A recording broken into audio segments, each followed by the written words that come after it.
થોડા થોડા સમયે હું એને વાર્તાની બુક ગિફ્ટ આપું છું. પછી શનિવારની પૂર્તિ આવે એની પણ એ રાહ જોતી હોય છે. મોબાઈલ જોવાય?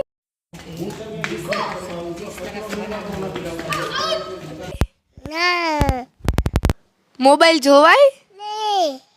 પોતે પણ ફોન ઓછો વાપરું છું, એના પપ્પા પણ બાળકના ફ્યુચર માટે ફોન ઓછો જોવે છે.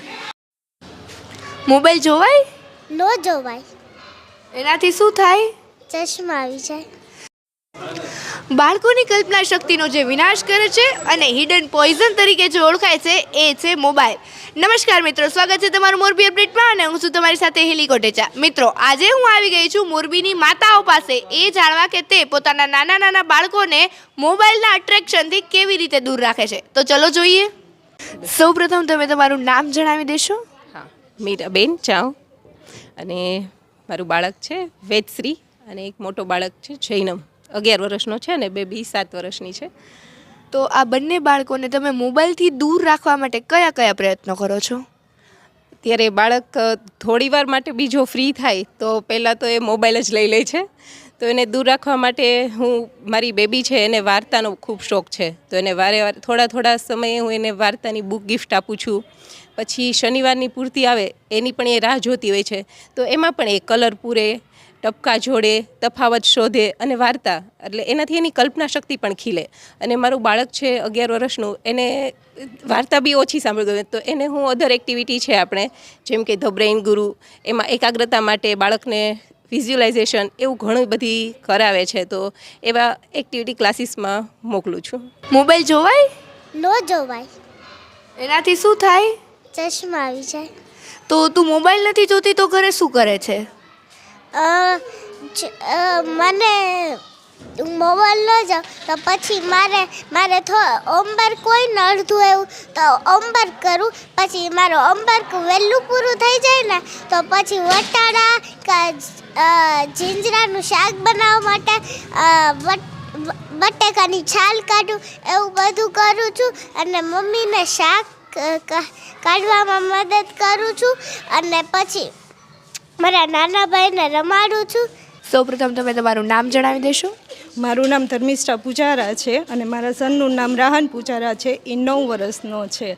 તો તમે તમારા બાળકને મોબાઈલથી દૂર રાખવા માટે કેવા કેવા પ્રયત્નો કરો છો? એ આવે એટલે તો એને અમે મોબાઈલ જોવા જોઈએ જ છે, પણ હું બને એટલું એને મોબાઈલથી દૂર રાખું છું.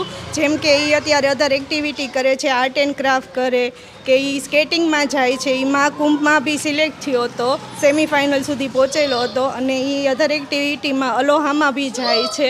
ભલે મને થોડીક તેડવા મૂકવામાં ને એમાં તકલીફ પડે છે, પણ એ આવી રીતે હું એને બનેનો એટલો મોબાઈલથી દૂર રાખું છું. અને એપલ આઈફોનના ફાઉન્ડરે પણ એમ કીધેલું છે, એ ખુદ એના ચિલ્ડ્રનને આઈફોનથી, એન્ડ્રોઈડથી દૂર રાખે છે એના બાળકોને. એટલે હું બને એટલો આવી રીતે એ એક્ટિવિટી કરે છે ક્રાફ્ટની. આવી અલગ અલગ એક્ટિવિટી કરાવીને હું એનાથી એને મોબાઈલથી બને એટલો દૂર રાખું છું. સૌપ્રથમ તમે તમારું નામ જણાવી દેશો? મારું નામ છે કોમલ મહેતા. મારે નાના 2 ટ્વિન્સ બાળકો છે, માનસ મહેતા, માનસા મહેતા. 3 વર્ષના છે. તો તમે તમારા બંને બાળકોને મોબાઈલથી દૂર રાખવા માટે કેવા કેવા પ્રયત્ન કરો છો? સૌ પ્રથમ મોબાઈલથી દૂર રાખવા માટેનો મારો પહેલો પ્રયત્ન એવો છે કે હું મોબાઈલથી દૂર રહું. કેમ કે જે બાળક, આપણે બધા જાણીએ છીએ કે બાળક સૌથી પહેલું અનુકરણ એની મમ્મીને જોઈને કરે છે. હું જ આખો દિવસ મોબાઈલ જોયા કરીશ, ઇન્સ્ટાગ્રામ ફેરવા કરીશ, વોટ્સઅપ ફેરવા કરીશ, તો મારા બાળકને એ ટેવ પડવાની જ છે. એટલે બને ત્યાં સુધી અનિવાર્ય સંજોગો સિવાય હું મોબાઈલ રિસીવ પણ નથી કરતી બાળકોની સામે. અને બને ત્યાં સુધી આપણે ન વાપરીએ એવી મારી ઈચ્છા છે. અને બીજું, હું જોઈન્ટ ફેમિલીમાં રહું છું, તો દાદા દાદીના સાથે બાળકો રોજ ગાર્ડનમાં ફરે છે, મંદિરે જાય છે, જેના કારણે એનામાં ધાર્મિક તેમજ આપણા ઘરના સંસ્કાર આવી શકે. અને બાળક બધાની સાથે હળતું પડતું થાય. ઘણી જગ્યાએ આપણે જોઈએ છીએ કે બાળક એકલું એક ખૂણામાં બેસવું રહે છે. એના કરતાં બાળક 10 બાળકો સાથે રમશે, તો કંઈક એક્ટિવિટી કરશે, તો બાળકનો શારીરિક તેમજ માનસિક વિકાસ સારો થઈ શકશે. સૌપ્રથમ તમે તમારું નામ જણાવી દેશો? મારું નામ હીરવા ચંદારાણા છે અને મારા સનનું નામ યક્ષ ચંદારાણા છે. તમે તમારા બાળકને મોબાઈલથી દૂર રાખવા માટે કેવા કેવા પ્રયત્ન કરો છો? અત્યારે તો મારો બાળક સાવ નાનો છે, પણ હું એને બને ત્યાં સુધી મોબાઈલથી બહુ જ દૂર રાખવા માગું છું. કેમ કે એ અત્યારે સાવ નાનો છે ને તો બી એનું મોબાઈલમાં એટલું ધ્યાન જાય છે. મોબાઈલની ક્યાંય કોઈનો ફોન આવે તો પણ એ ત્યાં જ જોવે છે. એને મોબાઈલની લાઇટ પણ એની આંખ માટે નુકસાનકારક છે. એટલે બનશે ત્યાં સુધી હું એને મોબાઈલથી દૂર રાખીશ. એને અલગ અલગ એક્ટિવિટી કરાવીશ. એને વેકેશનમાં કોઈ એવા ક્લાસીસ જોઈન કરાવીશ કે જેથી મોબાઈલથી દૂર રહે. તમે તમારું નામ જણાવી દેશો? મારું નામ નિધિ ચાઉ છે અને મારું બાળક 1.5 વર્ષનું છે.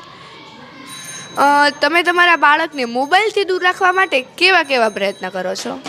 સૌપ્રથમ તો જ્યારે મારું બાળક ગર્ભમાં હતું ત્યારથી જ હું એક પેરેન્ટિંગ કોર્સ સાથે જોડાયેલી છું અને એના જન્મ પછી પણ મેં કન્ટિન્યુ રાખ્યું છે. એટલે હું મારા બાળકને એ બધી એક્ટિવિટીઝ એમાં આપેલી છે એ બધી કરાવું છું અને પ્લસ ફ્લેશ કાર્ડ ને એવું બધું બતાવું છું. એવું બધું કરાવું છું અને પ્લસ મારા સાસુ સસરા સાથે ને બધે ખુલ્લા વાતાવરણમાં ને એમ બધે જાય છે. ફોનથી દૂર રાખવાના બનતા પ્રયત્નો કરું છું. હું પોતે પણ ફોન ઓછો વાપરું છું. એના પપ્પા પણ બાળકના ફ્યુચર માટે ફોન ઓછો જોવે છે. તો આ વિડીયો જે કોઈ માતા જોઈ રહી છે એને મારી ખાસ વિનંતી છે કે આ દરેક માતાઓ પાસેથી પ્રેરણા લ્યો અને બાળકોની કલ્પના શક્તિને આકાશમાં ખુલ્લી ઉડવા દો. અને આવા જ નવા ઇન્ફોર્મેટિવ વિડીયોઝ જોવા માટે સતત જોડાયેલા રહો મોરબી અપડેટ સાથે.